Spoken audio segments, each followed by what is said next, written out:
بسم اللہ الرحمن الرحیم۔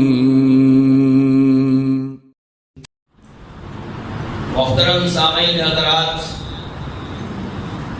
سورہ مجادلہ کی ایک آیت آپ کے سامنے پڑھی ہے، جس کا مفہوم یوں ہے کہ اے ایمان والو، جب تمہیں کہا جائے کہ مجلس میں، محفل میں بیٹھتے ہوئے دوسروں کے لیے بھی جگہ چھوڑو، وسعت اختیار کرو، فَافْصَحُوا، تو تم پہ لازم ہے کہ تم دوسروں کو بھی اس مجلس میں بیٹھنے کے لیے جگہ دو۔ یفسح اللہ لکم، اس کا فائدہ یہ ہوگا کہ اس دنیا کی زندگی میں بھی اور اس دنیا کے بعد آخرت میں بھی اللہ تمہارے لیے وسعتیں پیدا کر دے گا۔ اور جب تمہیں کہا جائے، پیارے نبی علیہ السلام تمہیں یہ حکم دے کہ تم مجلس سے چلے جاؤ، فَانشُزُوا، تو پھر تم وہاں بیٹھے نہ رہو بلکہ مجلس سے اٹھ کے چلے جاؤ۔ يَرْفَعِ اللَّهُ الَّذِينَ آمَنُوا مِنْكُمْ وَالَّذِينَ أُوتُوا الْعِلْمَ دَرَجَاتٍ، اللہ تعالیٰ تم میں سے اہل ایمان کو اور اہل علم کو بلندیاں عطا کرے گا، رفعتوں سے نوازے گا، امتیاز عطا کرے گا، انہیں دنیا اور آخرت میں اللہ رب العزت ایک عظیم مرتبہ عطا کرے گا۔ اور یاد رکھو، جو بھی کچھ تم کرتے ہو اللہ اس سے باخبر ہے۔ نبی کریم جناب محمد رسول اللہ صلی اللہ علیہ وسلم کا ارشاد گرامی ہے، مَن يُرِدِ اللَّهُ بِهِ خَيْرًا يُفَقِّهُ فِي الدِّينِ، اللہ تم میں سے جس کے ساتھ بھی بھلائی کا ارادہ رکھتا ہے، اور یاد رکھیے اللہ ہر کسی کے ساتھ بھلائی کا ارادہ رکھتا ہے۔ یہ نہیں ہے کہ اللہ کا نظام معاذ اللہ عدم کے خلاف ہو، بلکہ اس کا مطلب یہ ہے کہ اللہ اسے اس کام کی توفیق عطا کر دیتا ہے۔ یعنی جو کوئی تم میں سے جس سے اللہ بھلائی کا ارادہ رکھتا ہے، یفقہہ فی الدین، اللہ اسے دین کی سمجھ بوجھ عطا کر دیتا۔ دین کی سمجھ آ جانا، دین کو حاصل کر لینا اور اس کو سمجھ کے اس پہ عمل پیرا ہو جانا، یہ کوئی معمولی درجے کی بات نہیں ہے، یہ اعلیٰ مرتبہ ہے۔ اور ایسے انسان کے ساتھ اللہ بھلائی کا ارادہ رکھتا ہے۔ اللہ تعالیٰ نے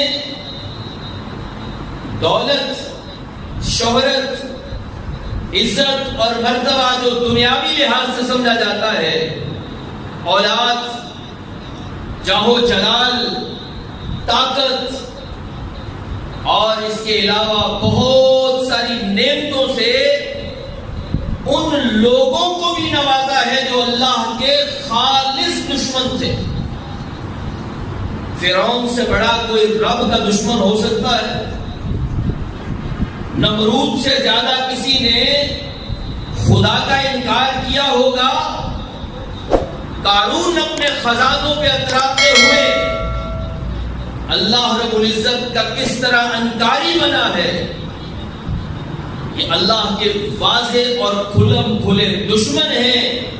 ان سب کو بھی اللہ نے دنیا کی نعمتیں عطا کی، اولادیں بھی دی، جائیدادیں بھی دی، دنیا کا مال و متاع ہر چیز عطا کی، تو گویا یہ کہنا کہ اگر کسی کو یہ ساری چیزیں مل گئی تو اللہ نے اس کے ساتھ بھلائی کا ارادہ رکھا ہے، یہ نہیں کہہ سکتے۔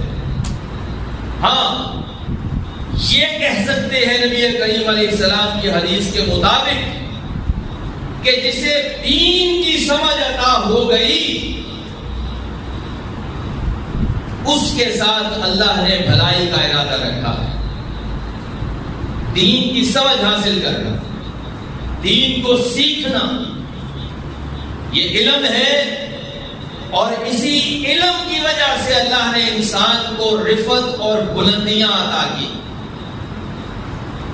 دنیا کی کوئی چیز ایسی نہیں ہے جو انسان کو اونچا بنا سکے، مرتبے والا بنا سکے، سوائے اس دین کے علم کے۔ یہ میرا نہیں، قرآن کا فیصلہ ہے، رب رحمان کا فیصلہ ہے۔ یرفع اللہ الذین آمنوا منکم والذین اوتوا العلم درجات۔ اللہ تم میں سے ایمان والوں کو اور علم والوں کو درجے دے گا۔ اگر درجات حاصل کرنے ہیں اللہ کے ہاں تو دین کی سمجھ حاصل کرنی ہوگی، اور دین کی سمجھ حاصل کرنے والوں کے لیے، دین کو سمجھ کے یاد کر کے آگے پہنچانے والوں کے لیے میرے اور آپ کے پیارے حبیب جناب محمد رسول اللہ صلی اللہ علیہ وسلم نے دعا فرمائی ہے، اور دعا بھی کوئی معمولی درجے کی نہیں۔ آپ علیہ السلام نے فرمایا کہ نظر اللہ امرأً سمع مقالتی، اللہ اس آدمی کے چہرے کو تر و تازہ رکھے۔ چہرے کی تر و تازگی کے لیے انسان کیا کیا نہیں کرتا۔ ڈاکٹر حضرات سے ملتا ہے، انسان اپنی نیند پوری کرتا ہے، وہ تمام وٹامن حاصل کرتا ہے جس سے اسے توانائی حاصل ہو، چہرہ حشاش بشاش لگے۔ لیکن پیارے نبی جناب محمد رسول اللہ صلی اللہ علیہ وسلم نے جو دعا فرمائی ہے کہ اللہ اس آدمی کے چہرے کو تر و تازہ رکھے کہ سمع مقالتی، جس نے میری بات کو سنا۔ کس کی بات کو؟ پیارے نبی کی بات کو۔ فحفظها، پھر صرف سنا ہی نہیں، اپنے ذہن اور دل میں اس کو بٹھا لیا، مضبوطی سے یاد کر لیا، اس پہ ضبط حاصل کر لیا۔ یہ ضبط حاصل کیا کرتے تھے محدثین، امام بخاری سے لے کے امام احمد بن حنبل اور بہت سارے محدثین کرام۔ اب ہر جمعے میں آپ نے دیکھا ہوگا کہ اللہ کی رحمتوں اور برکتوں کی دعا مانگتے ہیں کہ اے اللہ تیری بے پناہ رحمتیں ہوں صحابہ کرام پر، تابعین اعظام پر، تبع تابعین کرام اور محدثین کرام پر۔ یعنی وہ محدثین جو ہیں ان کے لیے پیارے نبی علیہ السلام نے یہ دعا فرمائی کہ اللہ اس آدمی کے چہرے کو تر و تازہ رکھے کہ جس نے میری بات سنی، پھر اسے یاد کیا، ازبر کیا، حفظ کیا، ضبط اس پہ حاصل کیا، اور پھر اس کے بعد اسی طرح سے اس نے اس بات کو آگے پہنچا دیا جس طرح سے اس نے سنا تھا۔ حضرات، پیارے نبی علیہ السلام کی دعا کے مستوجب بننا چاہتے ہیں اگر ہم لوگ، تو ہمیں یہ عمل کرنا ہوگا۔ ہمیں پیارے نبی علیہ السلام کی باتیں سننی بھی ہوگی، اور سننے کے بعد یاد بھی کرنی ہوگی، اور یاد کرنے کے بعد آگے پہنچانی بھی ہو، کیونکہ آپ علیہ السلام نے فرمایا کہ بعض اوقات جس تک بات پہنچائی جاتی ہے وہ بات سننے والے سے زیادہ اس بات کو یاد رکھتا ہے اور اس پہ عمل کرتا ہے۔ اسی لیے آپ علیہ السلام نے فرمایا کہ بلغوا عنی ولو آیا، ایک بات بھی اگر تمہیں مجھ سے پہنچے تو اسے آگے پھیلا دو۔ لیکن آگے پھیلائیں گے کیسے، آگے پہنچائیں گے کیسے؟ کچھ دن قبل ہماری ایک دوست سے بات ہو رہی تھی کہ ہمارے کچھ دوست وہ اللہ کے لیے اپنے گھروں سے نکلتے ہیں، بڑی عظمت کا کام، وہ اپنا گھر بار چھوڑ کے اللہ کے دین کے پرچار کے لیے نکل کھڑے ہوتے ہیں، نہ دن دیکھتے ہیں نہ رات دیکھتے ہیں، اپنے گھر سے نکل کے کاروبار کو چھوڑ کے وہ اللہ کے راستے میں نکلتے ہیں، اللہ کے دین کا پرچار کرتے ہیں۔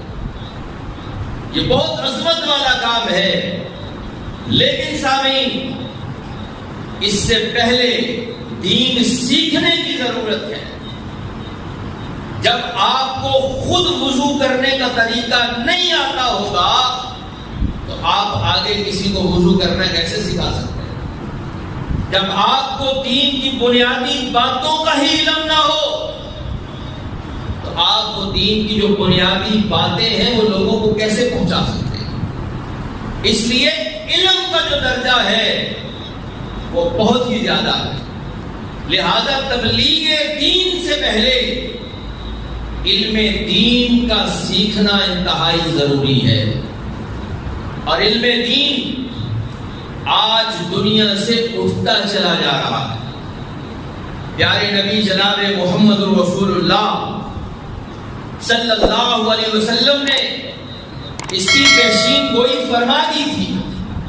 عبداللہ ابن عمر رضی اللہ تعالیٰ عنہ اس حدیث کے راوی ہیں کہ آپ نے فرمایا کہ ان اللہ لا یقبض العلم انتزاعا، ایسا نہیں ہوگا کہ اللہ فوراً علم کو لپیٹ لے گا، ایسا ہرگز نہیں ہوگا کہ ایک ہی دن میں سارا علم لپیٹ لیا جائے، بلکہ فرمایا کہ وَلَكِنْ يَقْبَضُ الْعِلْمَ بِقَبْضِ الْعُلَمَاءِ، علماء کے فوت ہونے سے، علماء کے اس دنیا سے اٹھنے سے اللہ رب العزت علم کو کھینچنا شروع کر دے گا، یعنی علم جو ہے وہ کم ہونا شروع ہو جائے گا۔ تو صحابہ کرام رضوان اللہ علیہم اجمعین کو نبی علیہ السلام یہ سمجھا رہے ہیں حتی اذا لم یبقی عالما، یہاں تک کہ جب بھی کوئی دین کا عالم دنیا میں بچے گا نہیں تو فرمایا کہ اتخذ الناس رؤوسا جہالا، تو پھر لوگ جاہلوں کو اپنا امیر مقرر کر لیں۔ جہالت کا اتنا دورہ ہوگا کہ جاہل آدمی لوگوں کو مسئلے بتائے گا، سمجھائے گا، اس سے مسئلے جب پوچھے جائیں گے فَأَفْتُوا بِغَيْرِ عِلْمٍ فَضَلُّوا وَأَضَلُّوا، کہ وہ لوگوں کو اس کا جواب بھی دے گا، خود بھی گمراہ ہوگا اور لوگوں کو بھی گمراہ کرے گا، خود بھی گمراہ ہوگا اور لوگوں کو بھی گمراہ کرے گا۔ معذرت کے ساتھ آج کی ڈیٹ میں جو لوگ میڈیا سے دین کا علم حاصل کرنا چاہتے ہیں انہیں اسی طرح کے علماء کا سامنا کرنا پڑتا ہے جو حدیث رسول میں بیان کیا گیا، جو حال بیٹھے ہیں بڑی بڑی سکرینوں پہ اور ان سے لوگ فتوے مانگتے ہیں، وہ جہالت کی بنیاد کے اوپر لوگوں کو فتویٰ دیتے ہیں، خود بھی گمراہ ہوتے ہیں، لوگوں کو بھی گمراہ کرتے ہیں، اور لوگ اپنے آپ میں مطمئن ہوتے ہیں کہ مفتی صاحب نے فتویٰ دیا ہے، کوئی معمولی بات تو نہیں ہے، بڑی پہنچی ہستی ہے، بڑا وجیز چہرہ ہے، بڑے پاپولر ہیں، بڑے معروف ہیں، بڑے مشہور ہیں، لوگوں کے ہاں ایک ان کا بڑا نام ہے، لہذا ان سے میں نے مسئلہ پوچھا ہے، لیکن یہ نہیں پتا کہ اسے تو پیارے نبی جناب محمد رسول اللہ صلی اللہ علیہ وسلم کے فرامین کا ہی نہیں پتا۔ بڑی بڑی جاہلوں کی تقریریں میڈیا کے اوپر آج سننے میں ملتی اور انسان حیران ہو جاتا ہے کہ یہ واقعہ تو حدیث کی کتاب چھوڑو، کسی تاریخ کی کتاب میں بھی موجود نہیں، تو یہ عالم دین بڑی لے کے اندر بیان کر رہا ہے اور لوگ واہ واہ کہہ رہے ہیں، عش عش کر اٹھتے ہیں اور معاذ اللہ لوگوں کے عقیدے بھی خراب کرتے ہیں۔ بزرگان دین، صوفیاء کرام جن کی بڑی عزت اور احترام کیا جاتا ہے، لیکن وہ ان سے ایسے واقعات منسوب کر کے لوگوں کو سناتے ہیں کہ کسی بزرگ نے یہ کارنامہ سر انجام دے دیا، کسی نے معاذ اللہ اللہ کی وحدانیت میں حصہ حاصل کر لیا، کسی کے اندر اللہ کی صفات آ گئی، اور آگے سے سننے والے بھی جاہل، سنانے والا بھی جاہل، بس سبحان اللہ واہ واہ عش عش کرنے کی باتیں۔ اور وجہ یہی ہے کہ پیارے نبی علیہ السلام نے یہ فرمایا تھا کہ لوگوں کے اٹھانے سے میں علم کو نہیں اٹھاؤں گا، میں آہستہ آہستہ کر کے علماء کو اٹھاتا چلا جاؤں گا، اس سے علم اٹھتا چلا جائے گا، پھر ایسے لوگوں کو لوگ اپنا رئیس اور امیر بنا لیں گے جو جاہل ہوں گے، لوگ جب ان سے فتویٰ مانگیں گے تو وہ انہیں فتویٰ دیں گے، خود بھی گمراہ ہوں گے اور لوگوں کو بھی گمراہ کریں گے۔ امام مالک رحمہ اللہ مدینے کے بہت بڑے امام ہیں، موطا امام مالک حدیث کی پہلی مستند کتاب گنی جاتی ہے محدثین کے ہاں، یہ اس کے جمع کرنے والے امام ہیں، لیکن بغیر علم کے کبھی فتویٰ صادر نہیں کیا، بغیر علم کے کبھی جواب نہیں دیا۔ سائل نے آ کے پوچھا کہ یہ مسئلہ کیسا ہے دین میں، اس کا جواب دیجیے۔ کہنے لگے اس کا علم مجھے نہیں ہے۔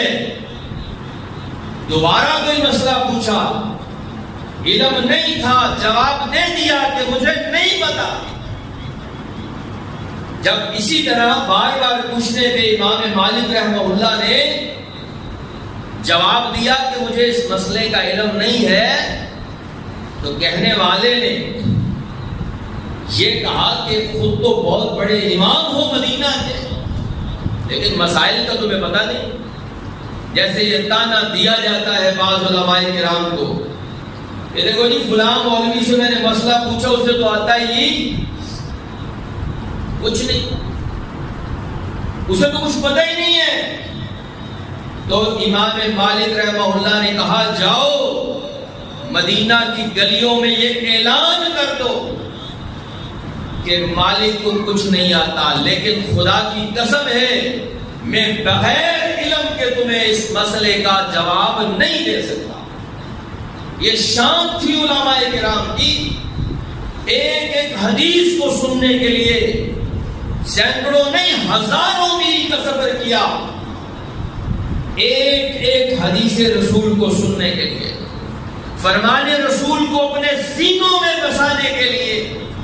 اور محدثین نے اپنی زندگیاں قربان کی ہے، اور آج کا کوئی بدبخت اٹھ کے کہہ دے کہ یہ کون سی حدیثوں میں تو بڑا اختلاف پایا جاتا، ہم کس حدیث کو مانیں؟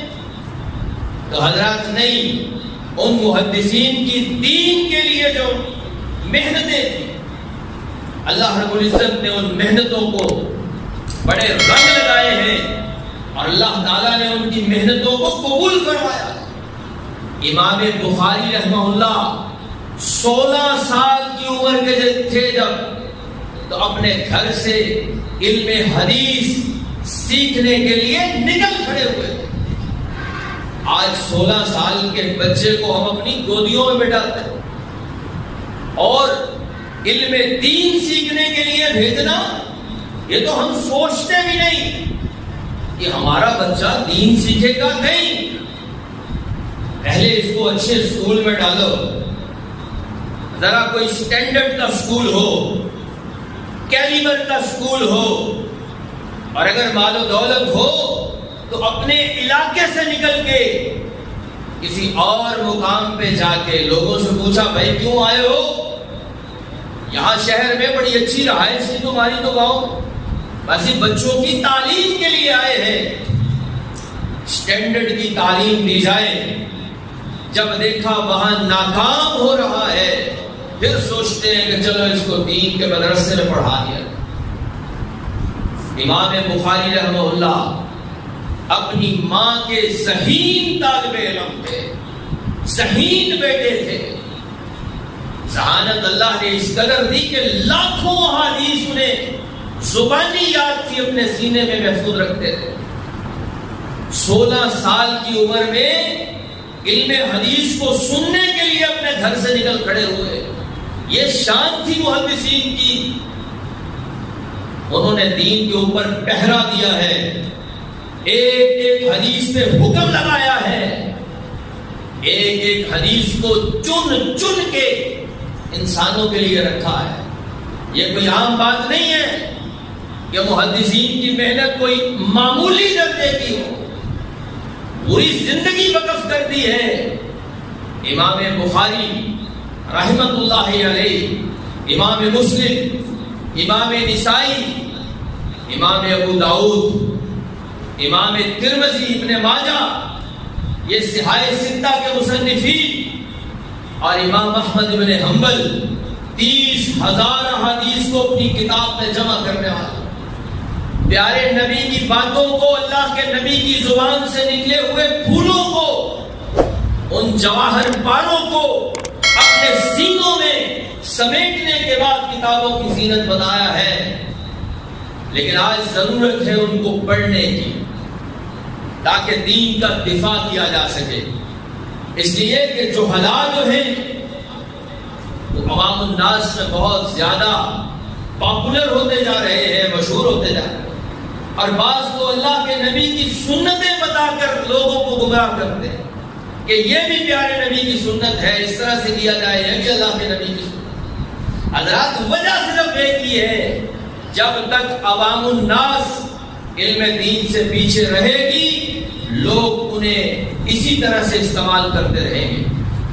اللہ کے نبی علیہ الصلوۃ والسلام کے صحابہ کرام دین سیکھنے کے لیے کس قدر اپنے اندر تڑپ رکھتے تھے. حضرت ابو ہریرہ رضی اللہ تعالی عنہ کے اوپر منکرین حدیث سب سے زیادہ اعتراض کرتے ہیں. ایک طبقہ ایسا ہے کہ جو سرے سے حدیث کا انکار کرتا، وہ کہتے ہیں حدیث تو بڑی بعد میں جمع کی گئی ہے. اس طرح کے بڑے لوگ سوشل میڈیا پہ موجود ہیں، لوگوں کو ان کی باتیں بڑی ہی زیادہ متاثر کن لگتی ہے. بات تو بڑی پتے کی کرتا ہے، ہر بات پہ قرآن کی آیت پڑھتا ہے، لیکن حدیث پڑھتے ہوئے اس کو موت آ جاتی ہے، کیونکہ حدیث اس کے مسلک کے خلاف جاتی ہے. حدیث اس کی سوچ، اس کی آرزو، اس کی خواہش اور تمنا کے خلاف جاتی ہے. وہ اپنی من مرضی کی تشریح کرنا چاہتا ہے دین کی، اسی وجہ سے حدیث کا انکار کرتا ہے. بہرحال اس کے اوپر انشاءاللہ ہم مزید بات کریں گے.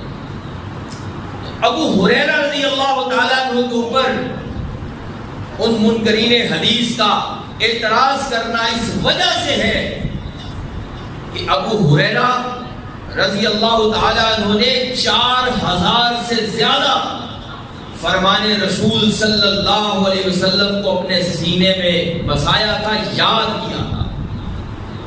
حضرت عائشہ صدیقہ رضی اللہ تعالیٰ عنہ کے اوپر تاب کیا جاتا ہے. آپ جانتے ہیں ام المؤمنین رضی اللہ تعالیٰ عنہ کو تنقید کا نشانہ بنایا جاتا ہے. وجہ وہی ہے 2000 سے زیادہ احادیث ام المؤمنین حضرت عائشہ صدیقہ رضی اللہ تعالیٰ عنہ سے مروی. بہت سارا دین کا جو حصہ ہے ان صحابہ کرام نے نقل کیا ہے، امت کو بتایا ہے، اور اس کے لیے انہوں نے اپنی زندگیوں کی جو لذتیں تھیں ان کو بھی ختم کر دیا.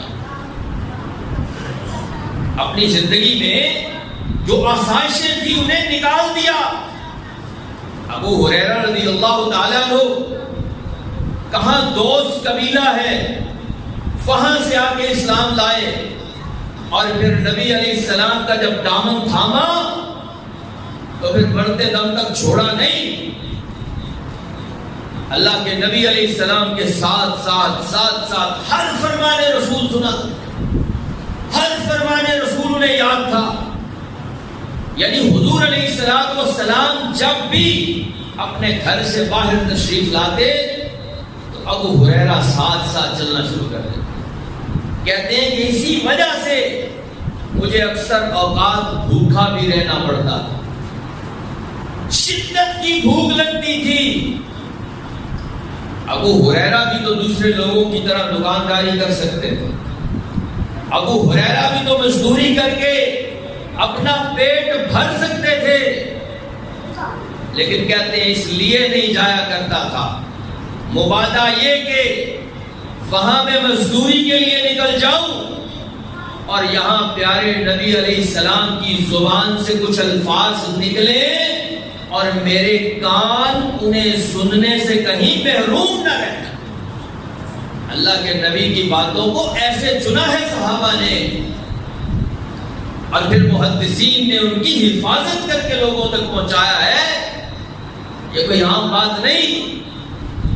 آج ایک جاہل عالم جو لوگوں کے ہاں عالم بن جاتے ہیں اسٹیج پہ بیٹھ کے کہہ دے اور اس صحیح حدیث کی تعویل کر دے، جس حدیث کو سننے کے لیے محدثین نے ہزاروں میل کا سفر کیا، اور سفر بھی ہو حضرات اس وقت کو یہ موٹر کاریں اور گاڑیاں نہیں کہ بیٹھے تو سفر کا احساس ہی نہیں. گدھوں پر، خچروں پر، اونٹوں پہ، گھوڑوں پہ پیدل چل کے انہوں نے سفر کیا. پتہ چل جائے کہ فلاں علاقے میں ایک حدیث رسول بیان کرنے والا آدمی موجود ہے، اس تک پہنچنا ہے اور جا کے اللہ کے نبی کی حدیث کو سننا. یہ تڑپ تھی حدیث رسول کو سننے کی. حضرت کثیر ابن قیس رضی اللہ تعالیٰ عنہ اسی طرح کا ایک واقعہ بیان کرتے ہیں. فرماتے ہیں کہ میں ابو درداء رضی اللہ تعالیٰ عنہ کے پاس بیٹھا ہوا تھا دمشق کی جامع مسجد میں کہ ایک آدمی آیا اور اس نے کہا کہ اے ابو درداء کہ مجھے یہ بات پتہ چلی ہے کہ تم حدیث رسول بیان کرتے ہو اور میں مدینہ سے چل کے آیا ہوں تمہارے پاس حدیث رسول سننے کے. کہاں دمشق اور کہاں مدینہ، اور سفر بھی آج کل کا نہیں. پتہ چلا کہ آپ ایک حدیث رسول بیان کرتے ہیں. لوگ آج میلوں سفر کرتے ہیں صرف کھانا کھانے کے لیے کہ فلاں جگہ پہ جو ہوٹل بنا ہے نا اس کی کڑاہی تو لاجواب ہے. ہاں 2-3 گھنٹے انتظار کرنا پڑتا ہے لیکن لذت والا کھانا ملتا. یہ سفر کھانے کے لیے، ادھر سفر ہے حدیث رسول کو سننے کے لیے. ابو درداء رضی اللہ تعالیٰ عنہ نے انہیں کہا سنو کیا کسی تجارت کی غرض سے تو یہاں نہیں آئے؟ انہوں نے کہا نہیں تجارت کی غرض سے بھی نہیں آیا. کہا کوئی اور کام ہو، تم نے سوچا ہو کہ وہ کام بھی کر لوں گا اور حدیث رسول بھی سن لوں گا. تم صرف حدیث رسول سننے کے لیے آئے ہو یا تجارت کا کوئی کام یا کوئی اور کوئی غرض، کوئی غائب جس کی وجہ سے آئے؟ اس آدمی نے کہا نہیں ابو درداء صرف حدیث رسول سننے کے لیے آئے. اندازہ کیجئے ان تابعین اور محدثین کا جو شوق تھا حدیث کو سننے کا، اور آج ہماری دین سے دوری اور بیزاری. ہم تو مولوی صاحب سے مسئلہ پوچھنے کے لیے ان کے قریب نہیں آتے. اگر ایک مسئلے کا نہیں پتا ساری زندگی اسی طرح گزار دیں گے، مولوی سے مسئلہ بھی نہیں پوچھیں گے. اور کئی لوگ تو بڑا ڈرتے ہیں، خوف کھاتے ہیں کہ مولوی سے مسئلہ پوچھ لیا، پتہ نہیں یہ کفر کا فتویٰ ہی نہ لگا دے، پتہ نہیں اسلام سے ہی نہ نکال دے. تو گویا جاہل رہنا منظور ہے، دین سیکھنا منظور نہیں. حضرات نہیں، اللہ تعالیٰ نے ہم پہ جو چیز فرض قرار دی ہے وہ علم حاصل کرنا، اور اسی علم نے ہمیں مسجود ملائک بنایا ہے.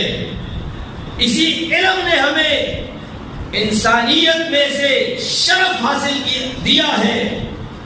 یہ علم اگر نہ ہوتا تو اللہ کی عبادت کے لیے تو فرشتے بھی بڑے تھے.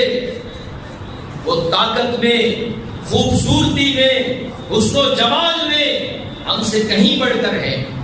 اگر امتیاز ملا ہے تو اس علم کی بنیاد پہ.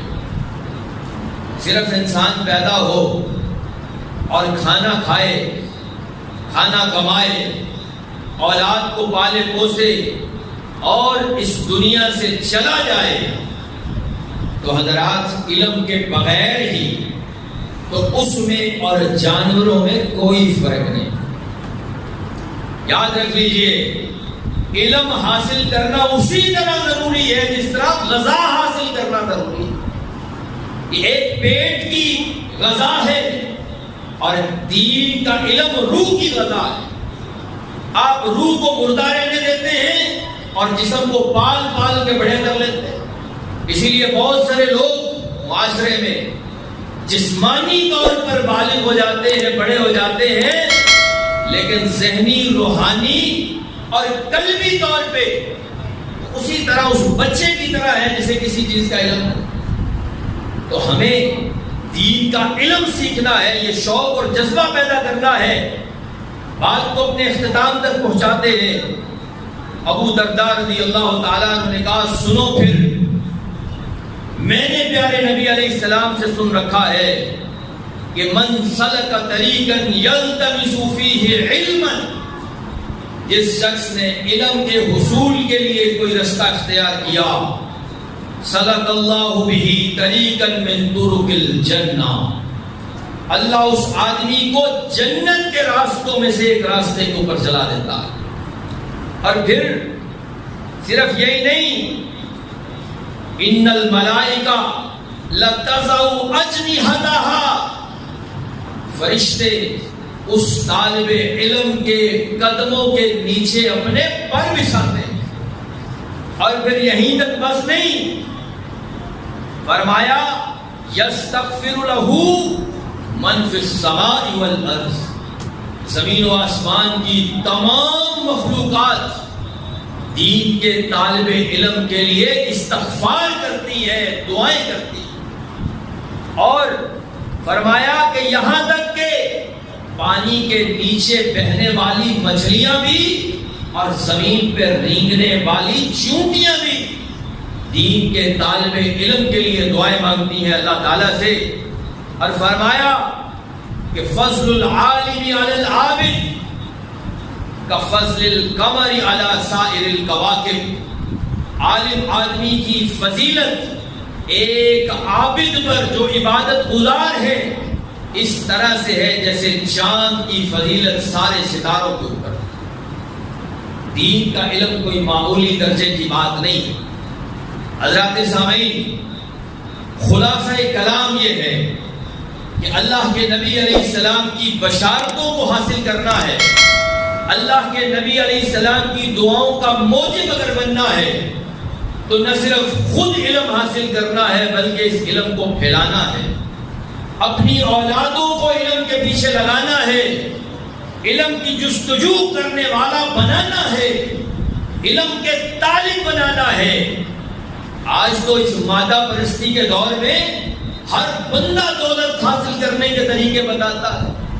باپ بیٹے کو دکان پہ بٹھا کے گر سمجھاتا ہے، کاروبار سمجھاتا ہے، لیکن یہ سب سے بڑا میوہ جو حضرت علی رضی اللہ تعالیٰ عنہ نے بھی فرمایا تھا، رضینا قسمت الجبار فینا لنا علم وللجہال مال، یہ ہم رب کائنات کی قسمت پہ راضی ہیں کہ اس نے ہماری قسمت میں علم رکھا ہے اور جاہلوں کو مال دیا ہے، اور فرمایا کہ ان المال یفنی قریب، مال تو بڑی جلد ختم ہو جانے والا ہے، لیکن علم کبھی فنا نہیں ہوتا۔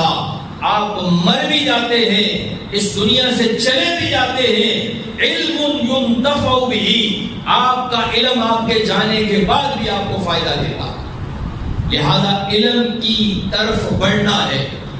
اور خصوصاً میں یہ نہیں کہتا کہ عصری علوم نہ حاصل کریں، یہ بہت ضروری ہے، لیکن سب سے پہلے اپنی اولاد کو دین کے علم سے فیض یاب کریں، ان کی رگوں کے اندر پہلے خون کی طرح اس دین کے علم کو دوڑائیں اور پھر انہیں عصری میدان میں بھیجیں۔ انشاءاللہ وہ اس دنیا میں بھی کامیاب ہوں گے اور آخرت میں بھی کامیاب ہوں گے۔ اس حوالے سے مدارس آپ کے سامنے موجود ہیں، اللہ کی فضل و کرم سے اور حافظ محمد دین رحمہ اللہ کی محنتوں سے اللہ نے یہ ایک شجر اور پودا آپ کے علاقے میں لگایا ہے، مرکز معاذ بن جبل کی صورت۔